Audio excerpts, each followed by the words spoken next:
You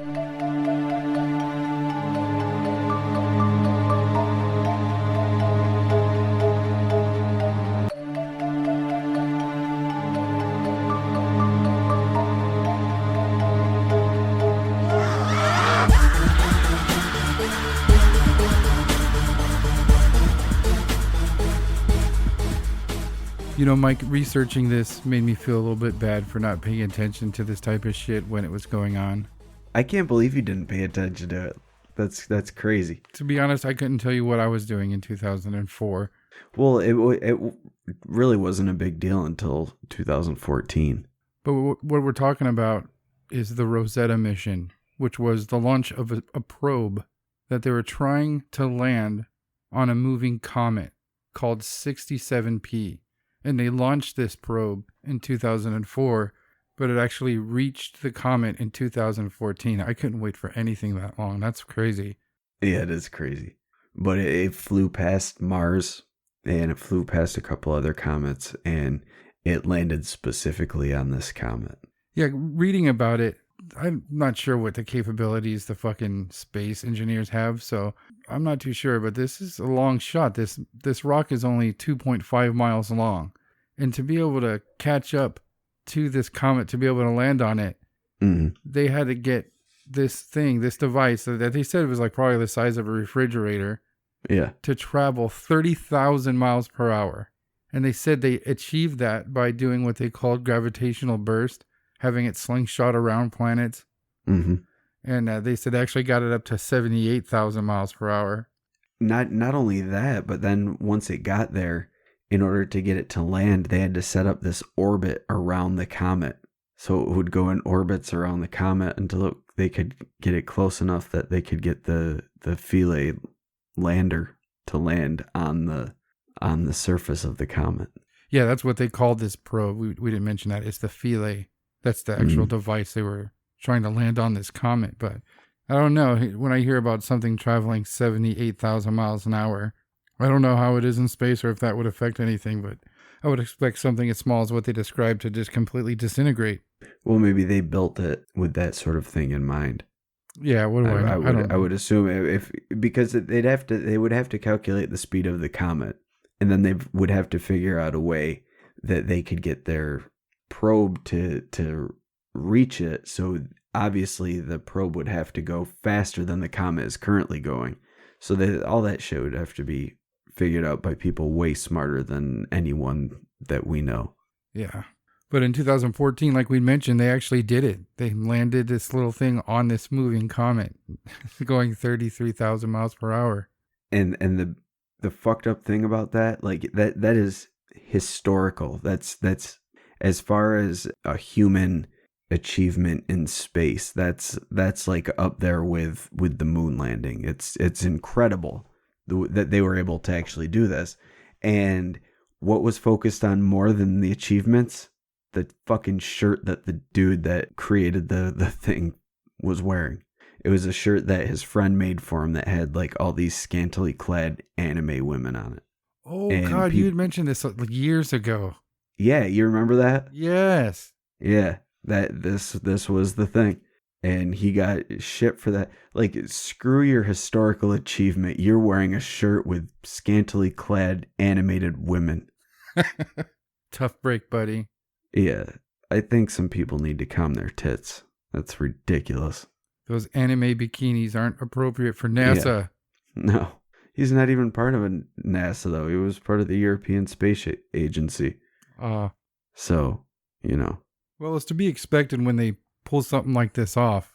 There's been plenty of conspiracies to arise from them actually landing this thing on this comet. And the first thing that I found very interesting is that after they analyzed the gases emitted from this comet, they said that this comet is pretty much as old as the formation of the universe. So this comet was there at the dawn of time, I guess. Wow. They also were able to determine that it's surrounded by basically oxygen gas. The whole thing is surrounded by oxygen gas. Yeah, I watched some short video about the gases around that thing, and they said that it's not found anywhere in the galaxy that we know, so it kind of tells you where it came from. They've also found organic material on there. Really? Like what? Yeah. It's all like really small like molecular compounds, but they were able to find it mixed with various sulfides and iron nickel alloys. But there was solid organic compounds that were found in the tail of the comet, and carbon compounds that were found in the meteorites surrounding it. So that kind of goes with the theory, the whole starseed theory, where we think water and life on Earth as we know it came from space. You know, not aliens, but early in the existence of our planet, we were most likely being hit with all this crazy space debris, and somewhere on one of these things that crashed into Earth contained the seed of life in some sort of water, and from there it kind of just spread. You know, that it would have eventually formed from the water and the organic material. Eventually you would have got the single-celled organisms, and then based on evolution over millions of years, these single-celled organisms would have evolved into, you know, tiny plants and animals, and then from there to what we have today. So that's one of the first conspiracies that came out about this mission?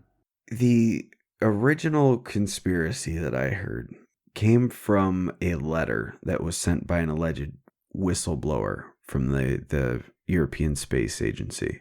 And he said he referenced these cover-ups for these space missions.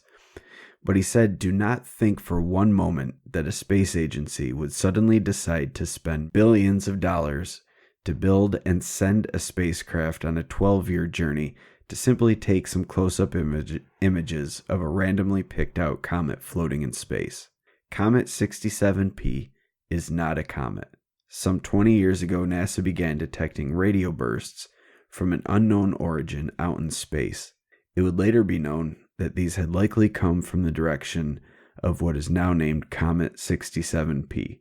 It does show signs on its outside of machine-like parts and unnatural terrain. Whatever this object is, it did not ask to be found or scrutinized. And he attached this picture to the email, and it shows these close-ups of the surface of the comet, and there's a thing like a protrusion that looks like it could maybe be a tower of some sort, and on the surface there's these white circles that have a shadow under them, which he's suggesting are indicative of something flying across the surface. I mean, they if they weren't tampered, it's definitely something there, but I don't know if it's necessarily a UFO. But after the mission had concluded and they showed their findings and everything, the European Space Agency did confirm that the comet had been emitting this sound. And if you listen to the sound, it does kind of point to maybe some sort of transmission or communication. Well, see, I've heard that all planets make a sound. I've actually heard most of them. Yeah, like you can listen to Saturn music, and it's this radio frequency. I don't know what causes it.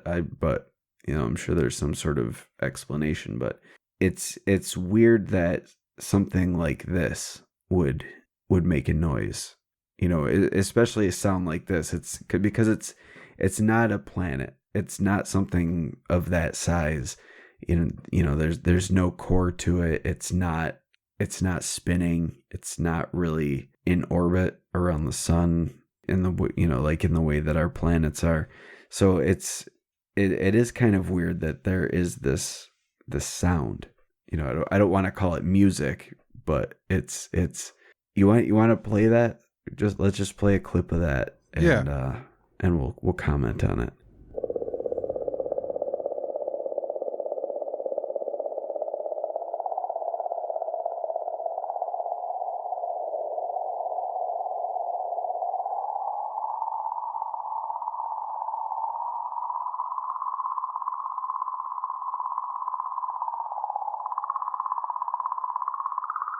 So I don't know why anything in fucking space would be making it sound like that. That's creepy to me. To me, it sounds like one of the predators trying to sing opera music. Like I feel like that is the predator equivalent of opera. The other sounds I've heard from planets, they're a little bit different than that. Yeah. And like you said, that's the first thing that came to my head is maybe the noises that we're hearing from planets are because they're planets. They're huge celestial bodies, you know. Right. But it is weird that that's coming from. I mean, this is only 2.5 miles long. This is not something that's gargantuan. It's huge. I mean, Right. Yeah. It's definitely big. I saw somebody put a image of this comet over the city of L.A. And I mean, you know, it's giant for sure. But Yeah. I don't But know it's not a fucking planet. No, I don't know if it's big enough to be emitting a sound like that. If that's how that works, I don't know. Right. Yeah. I'm not exactly sure either, but that definitely doesn't sound like any typical typical noise that I've heard coming from celestial bodies. I think it's interesting that the name of the spacecraft is Rosetta, named after the Rosetta Stone, and that the probe was named Philae, which is named after this monolith that was found, or I guess it was an obelisk that was found in Egypt. And the reason that it's interesting for people that don't know, the Rosetta Stone is how we were able to figure out what hieroglyphs meant. It had an inscription in 3 different languages, and one was in hieroglyphs, one was in ancient Greek, and I think the other may have been Coptic. I don't remember offhand, but because it had the 3 languages together, we were able to figure out what these hieroglyphs meant that were on there, because it was the same message repeated. And the obelisk that was found in Philae also has hieroglyphs and Greek on it as well. Really? So it's interesting to me that we're getting this whistleblower saying that this is not a comet and that NASA was detecting radio bursts 20 years ago. Then they developed this program called Rosetta. Like, why would it be called Rosetta if they're just landing on a comet to check it out?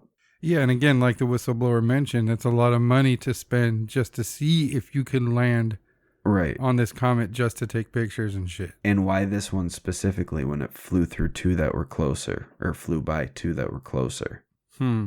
It's just it based on the name of the probe and the lander, it seems like they were trying to see if they could communicate in some way. And I know they were testing for the gas around it and testing for organic material on the surface and seeing what it's comprised of.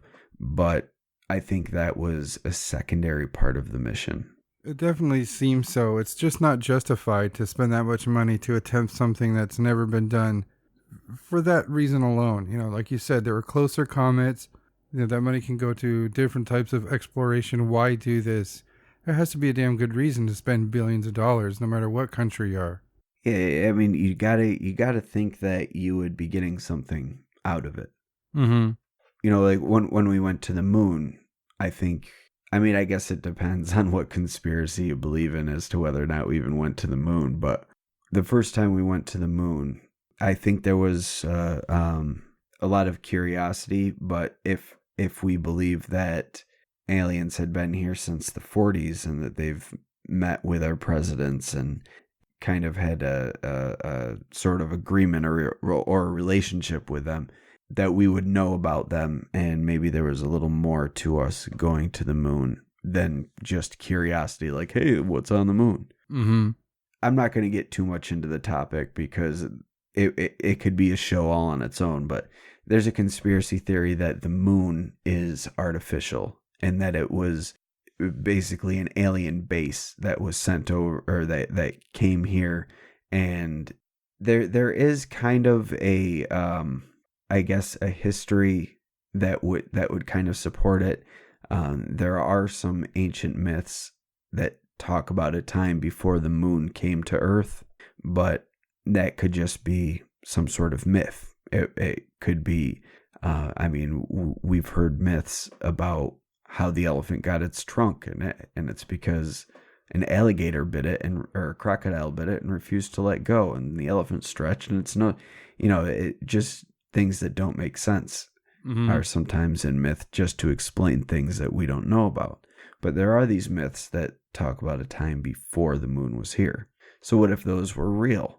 And what if the moon really did just kind of show up one day, and that would have affected the tides, because as we know, the gravity of the moon, or the effect of gravity on the moon and our earth, affect the tides. So when that showed up, there would have been all sorts of crazy shit going on. There would have been flooding, and people would have went bonkers. Maybe that has something to do with some early flood myths, if you want to go that route. Yeah, we did when we did the Moon is Weird episode. We talked about that in Mm-hmm. great deal, and that Yeah. very well could have been this great flood, this giant Yeah. orbital being coming into our atmosphere. Mm-hmm. And then there's all the stories of the secret transmissions between the astronauts and Earth. Like, I think they went to the medical channel or something, because that wasn't being broadcast, and they were talking about being monitored, and that there were these crafts on one side of a crater watching everything they were doing. And so what if it is like a monitoring station for aliens, and they just kind of rolled up on it, like it's like a big Death Star minus the giant death laser, and they're just kind of chilling. And maybe that's the best way to hop through space. When you have to create a wormhole, but you can't do it in like some sort of conventional craft. So you've got to develop these huge rocky things and like insulate yourself inside all of this rock, and then you can go through the wormhole and jump through. And that's why we see smaller craft like the black triangles and the flying discs and things like that, because they're at a docking station on the fucking moon, and they just eject out, and they're like, all right, we got to go do a reconnaissance mission. Send out the discs, and then pew, pew, pew, pew, they come out. They cruise down to Earth, set their cloaking devices, float around for a little bit. Sometimes we see them, most of the time we don't. And then they go back, and they do their secret alien missions without us even knowing, and they just go right back to the moon afterwards. Well, if we're gonna believe all that shit is true, the aliens are visiting us, and there are UFOs, which we've. I'm not gonna believe all that shit's true, but I fucking love talking about it. Well, I mean, with what evidence there is today, there is something going on. But if we're gonna believe that that's real, I mean, wouldn't there need to be some type of nearby base? I mean, it's not like every UFO that comes here has traveled, millions of light years to get here. Right. They're here for an afternoon, and they travel millions of light years to get back home. Yeah, I mean, you'd have to think, if that was what they were doing, that they wouldn't go back. If you're cruising thousands of light years, or even millions of light years, you're gonna get to Earth. You're gonna be like, oh fuck, pins and needles, and walk around for a bit, and you're gonna be like, I'm not making that journey back. Earth is my new place. It's my jam. I'm gonna live here forever. But I mean, really, the only way that makes sense, if UFOs are actually alien spaceships, then I think that they're just like the cruise ships. They just leave, they depart from the moon, they come to Earth, they do what they have to do, and they go back. They're just like little scouts. Yeah, when we talked about the UFOs caught on footage and broadcast, I believe it was, and we looked at all the NASA clips they have of these weird things. It's like a freeway up there. Yeah. I mean, and I always talk about the tether video, but that tether video is fucking crazy. All this shit that's flying through there, and you've got all those gigantic pulsing crafts that are like a mile or two across. Like, what the fuck is that shit? They're flying under the tether, so it's not like it's something up close to the camera, because it flew underneath the tether, and that tether was like 27 miles long or something. It was ridiculous. And then you've got these things just flying underneath it, and they're pulsating, and it's weird, man. See, now with all the accounts of USOs, I mean, I believe that some of those cases are real and some of the sightings are real, but I don't think that's like a permanent residence for these crafts. I think that's probably like an emergency type situation. So I tend to go with some type of moon base or even maybe like this comet as being a base. Has anybody brought that to some conspiracy fruition? Yeah, I think that that's kind of what's being pointed at here. And if we look at Mars with Phobos. Phobos is a weird looking moon as far as moons go. It's shaped like a potato. And according to Buzz Aldrin, or was it Neil Armstrong? I can't remember which one of them said it, but I think it was Buzz Aldrin. I'm pretty sure it was Buzz Aldrin. He said that there was a monolith that exists on Phobos, and we don't know who put it there. And then there's all the failed missions to Mars and the failed missions to Phobos. That the most recent one, the Phobos grunt from the Russians, that they said was sabotaged. That it failed before it even got off the ground due to sabotage. So it seems like maybe something doesn't want humanity to go near that moon. Buzz is talking so much shit these days, man. Did you see that video that came out a few months ago of him talking to that little girl? No. They're at some like, convention or something, and she's sitting next to him in a chair, and she's like, you went to space and did that. You went to the moon. He's like, well, that's what they want you to believe but that's not actually what happened. I mean, he said, Really? Yeah, he says shit like that bold these days. Wow. He's the same one that punched a dude for saying the moon landing was fake. Yeah. And now he's saying it's fake. I'll see if I can find it and put it in the show notes. Yeah, I got to see that too. I haven't heard that one. But he's talking some shit. I don't want the guy to die or nothing, but the way it's looking for him is when that day comes, he's just going to be like, okay, somebody record this. He's just going to spill the beans. I'm sure he's probably got a fucking some sort of crazy scheme in case he's ever suicided. He's probably got some. Yeah, definitely. Like if they suicide me, all this shit comes out. I've got all sorts of wacky shit. Like, did you hear about the oh fuck. Hold on. I want to get this right. Okay. So there was a moon rock that was given to the country of Holland by Neil Armstrong and Buzz Aldrin, and it was revealed to be fake. Really? Yeah. they were not even moon rocks at all. Wow.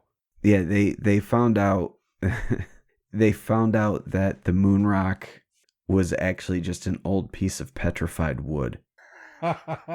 Yeah. Why do that though? It's not like they're not going to test it. Well, apparently they didn't for a long time. Oh man. Yeah, they didn't test it until 2009. Yeah, it's crazy. But it was initially given to the Prime Minister Willem Drees Jr. in 1969 after they came back. And it was given to him by the ambassador to the Netherlands, J. William Middendorf II. And it was during a visit by the astronauts that went to the moon. And he, Dries at the time, had been out of office for 11 years, but he was considered an elder statesman, so as like a sign of good faith or whatever, they gave him this moon rock. And he died in 1988, and it was donated to a museum where it had remained ever since then. And no one ever doubted the authenticity of the rock because it came from the Prime Minister's personal collection. And everything was legit as far as ownership of the rock. It came from the Apollo astronauts. It was given to him. He kept it, and everything was verified by NASA through phone call, just to make sure this stuff here was actually the stuff given to him, and they confirmed. And at one time, the museum had insured the rock for $500,000. Wow. And after the test was done, they realized that the actual value of the rock was more around $70. Yeah. That's Yeah. And hilarious. the funny thing is that NASA gave moon rocks to over 100 different countries in the 70s. Ooh. I wonder Yeah. if those have been tested. Well, there was an expert that did talk to the museum in 2006, and he said that he doubted any material that NASA would have picked up from the moon would have been given away so soon after they landed back Mm-hmm. on Earth. I mean, especially the same year, like you're not even done doing studies, and then there were 100 other countries that got moon rocks. They probably all just got fake wood or petrified wood. I mean, Wow. That's hilarious. yeah. So that, I mean, that's a really weird thing to do. Oh, as a sign of good faith, here's a moon rock. That's actually petrified wood.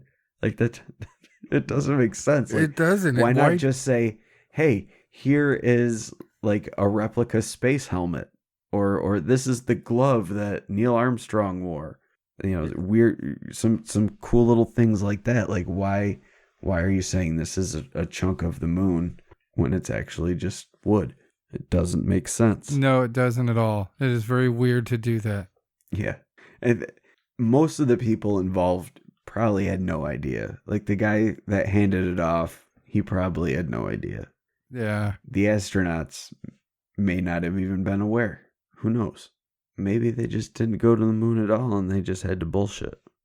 Like, see, no, it's a moon rock, except it's petrified wood. Like, imagine being the guy given the task to go. All right, go find some moon rocks. But I haven't been to the moon. Just go down to the river and grab something that looks like it would be a moon rock. And he just comes back with like a bucket of all these fucking porous rocks that he found down by the river behind his house. Yeah, that's good enough. That'll We'll say do. they're moon rocks. Yeah. But apparently, according to NASA, the astronauts that landed on the moon collected 2,415 samples of moon rocks, and it weighed their payload of moon rocks weighed a total of 842 pounds. Whoa. But most of these rocks were collected during the Apollo 15, 16, and 17 missions.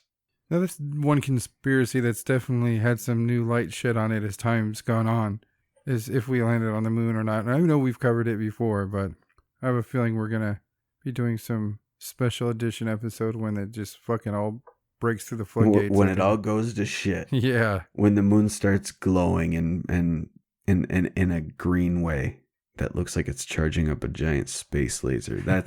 We'll do an emergency episode to let you guys know that we're all fucked, and then we'll blow up together. Yeah. It'll be beautiful, guys. The first one that sings Kumbaya, though, is I'm going to curse him for all eternity. There will be no Kumbaya in the apocalypse. But I tend to believe in a base like that more than I do the USOs. And I think that, like I said, if this is something that's going on, there has to be something like that. Well, I don't think that the USOs definitely need to be ruled out either, though, because there has been a lot of cases where an object has come from the sky and went into the water, or vice versa, and not crashed, but kind of went underwater and swam, for lack of a better term. Yeah, I definitely agree that they've happened for sure. But again, I think that's some type of an emergency situation. Maybe a problem with their cloaking, but their cloaking seems to suck because they're seen all the time. But maybe they're not seen all the time. Maybe they're always up there, and but they're not seen all the time. Mm-hmm. Maybe the amount that they're seen in comparison to the amount that they're flying around the sky is like so low that they're like, whatever, I don't give a shit. We need the They Live glasses, dude. Although that'd be I horrifying. think it would give you a heart attack, I think. I agree.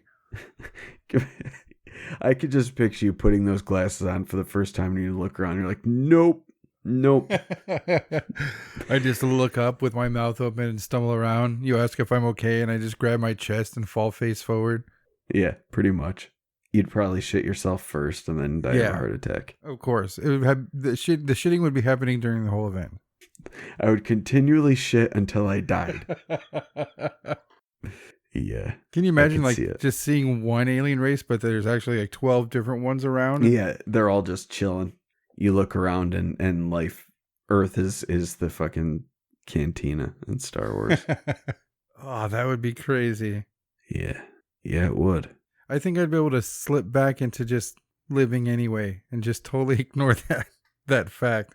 I wouldn't want to ignore it. I would just want to. I'd be like, "Hey, let's hang out, guys. Let's." I don't care that you've got a weird pig face or that you look like a skeleton with weird eyes. Let's pal around. What if it was like They Live and you were approached by like the government and they're like, we'll pay you just to keep quiet. We'll make you rich. Would you sell out? Or would you go all Nada and start shooting everybody?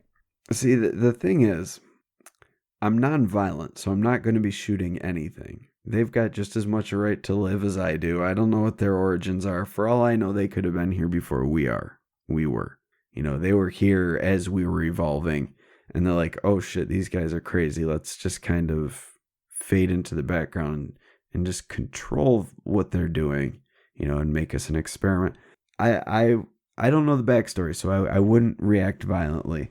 I also know enough to know how the story goes if you go out there claiming that the world is really fucking aliens. Like there's not too many people that take David Icke seriously these days. And I have no desire to be the next David Icke. So chances are I wouldn't be broadcasting it or saying it anyway. So I would take that dirty alien money. Because either way, I'm not saying anything except to people that I know and can trust. So if I'm not going to be telling people anyway, I might as well get filthy rich off it. I agree. I think I'd have to sell out as much as I'd want to be cool and start shooting at banks and random people on the street. But running out of bubble gum, so you just got to kick some ass. But I think I'd have to sell out just to be able to keep tabs on what they're really doing, just for my own personal knowledge. Yeah. I would set it up so that my family was set for generations. I'd be like, all right, alien people, I'm going to let my family know about this. You just keep that dirty alien money coming, and me and my family will hang out. Maybe I would even offer to like interbreed with them or something. Obviously, I'd have to take the glasses off first because, it doesn't seem very appealing to get all up on one of those. You know what I'm saying? Yeah. Well, in the movie, they weren't aliens per se. They were interdimensional beings. That's what they were talking about when they found that underground base. Mm-hmm. Yeah, but I mean, when we're talking interdimensional beings, that could mean a lot of different things, though. Like if you're coming from a different star system or another galaxy even, in order to get here, you got to figure out some way to traverse that space. Mm-hmm. And I think cutting through dimensions would be the way to do that. And then it would also depend on like if their physical body is in a different dimensional frequency so that it doesn't actually exist on our Earth, and that their human forms are like their physical representations because that's what makes sense in this reality. But somehow with the glasses you can see through into the higher dimension and see what they actually are. Or I guess lower dimension, depending on what type of being they are. But, see through the dimensional frequencies to their real appearance. They're supposed to be remaking that movie, which I consider sacrilege. That's bullshit. I hate when they remake movies that don't need to be remade. Like I heard they were remaking fucking Big Trouble in Little China too. Oh God, why would you do that? Yeah, terrible. You don't have to remake everything, man. No, I'm honestly surprised they haven't remade Jaws yet. Oh God, that's what this Meg movie was, a test to see if people would go see another shark movie. Meg was so stupid, but it was so fun. I didn't watch it for obvious reasons. It was a lot of fun. I had a way better time than I had any right to have, but it was good fun. But I mean, every now and again, there've actually been some good shark movies in the past few years. Like 47 Meters Down was really, really intense at times, and it was only a PG-13 movie. Oh, no thanks. It's good though. But then you get movies like Three-Headed Shark Attack, which not so good. But Jaws is one that I mean they remade Poltergeist for fuck's sake. Yeah, You know, there was no reason to remake Poltergeist. None. And the remake was nowhere near as good. I It wouldn't lost watch like the that. magical element. You know, it was kind of focusing more on like modern idea of horror movie. So you lost that magical element that the first one had. You know, like the even like the carefree innocence of the kids, and then when they finally realize what's happening, and like, oh shit, and you know, it just I don't know, it wasn't good. Original one all day. Yeah, they got a bunch of remakes lined up that are gonna make me mad. Yeah, just keep your hands off Jaws. Jaws is like that's like sacred ground. You can't fuck with Jaws. You'd figure Big Trouble in Little China is too, and fucking They Yeah, Live. yeah, but I feel like John Carpenter doesn't give as much of a shit Yeah, because look at all of the shitty Halloween sequels and then the shitty Rob Zombie remakes. they're doing You another know, one, right? yeah, but this one I think is actually going to be good. It's ignoring all of the sequels, and it's the only one that it's going with is the original. So this is like a sequel to the original 40 years later. Nice. Like he was captured at the end, at the conclusion of that evening, and now he's getting out somehow, And he's still pissed. and he's old as fuck. He's like 65, but I think it's gonna be good. I'm definitely interested. How the hell did we get to fucking horror movies from flying rocky moon bases? I was just gonna say we haven't gotten this far off track in quite a while. Yeah, it has been a while. So, you know, for any new listeners, this used to be a very regular occurrence with us, where we would just go off on side tangents for many years. You know, this was only like a week long tangent. Usually they would go on for like a decade and a half, Yep. and usually they were about comic books. So at least we didn't talk about comic books, I guess. Hey, maybe we should. They showed Batman's dick and the whole world went crazy. What? When did they show Batman's dick, and why did they show Batman's dick? In this series they're doing called Damned, but they just showed Bruce Wayne naked, and I don't know, I guess that's cool these days. Nothing but a cowl and my dick. Had a little hood. His condoms have bat symbols on them. Just so you know. Fought a very different type of crime.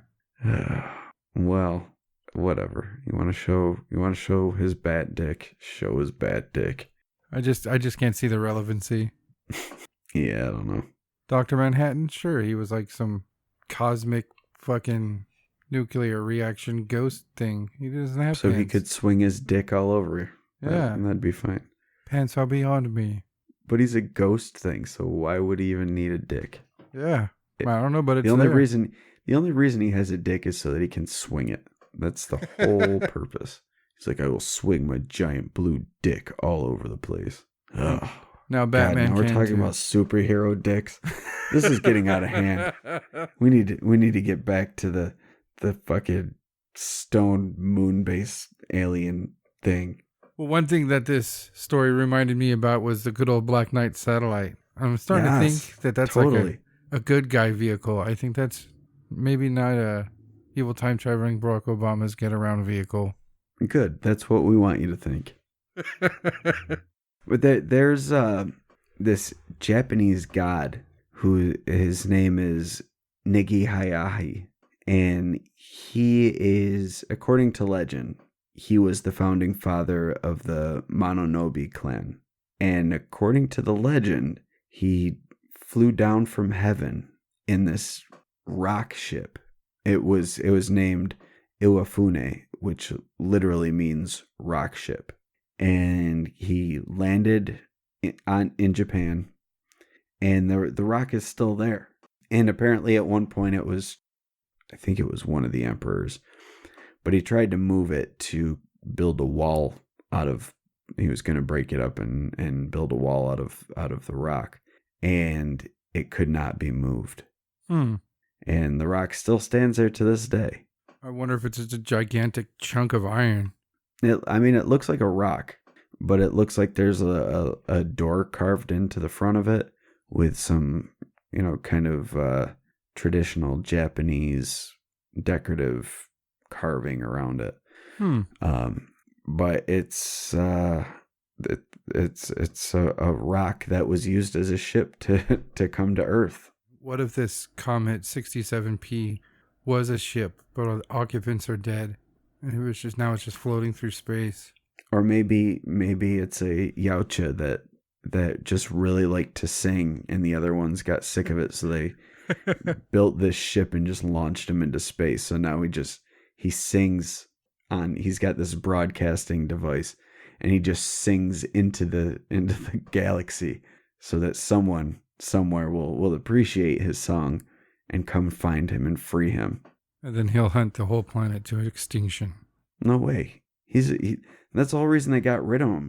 He was he's like Hermie from Rudolph. He doesn't want to make toys. He wants to be a dentist. And this predator doesn't want to kill. He wants to sing opera. It's his passion, Mateo. All right. He appreciates art and love and life. I thought he has no desire to rip out the spines of his victims and polish their skulls and fight Arnold Schwarzenegger. That's not his game. He wants to meet Pavarotti and have a duo. Have roses thrown at him while he takes a bow. Yeah. He might make an exception for Nickelback, though. He might kill Nickelback. Yeah. Shit, he might kill a lot of musical acts for that matter. He's a little too late for Nickelback murder. We'll settle for Lil Wayne. I've never heard his music, so You're fortunate. I avoid modern music like the plague. There's some really good modern music, but not very much good popular music. Most popular music is fucking garbage. Comet moon bases, everybody. Thank you for listening to the Whatcast. You can find us on Twitter, Instagram, Facebook, iTunes, and YouTube. Enjoy the podcast. Get yourself a Whatcast t-shirt or a sticker pack. Who was that dude on that one episode? Try the links in Homie's page. All this and more can be found at www.thewhatcasters.com. Thanks again for listening and have a great week.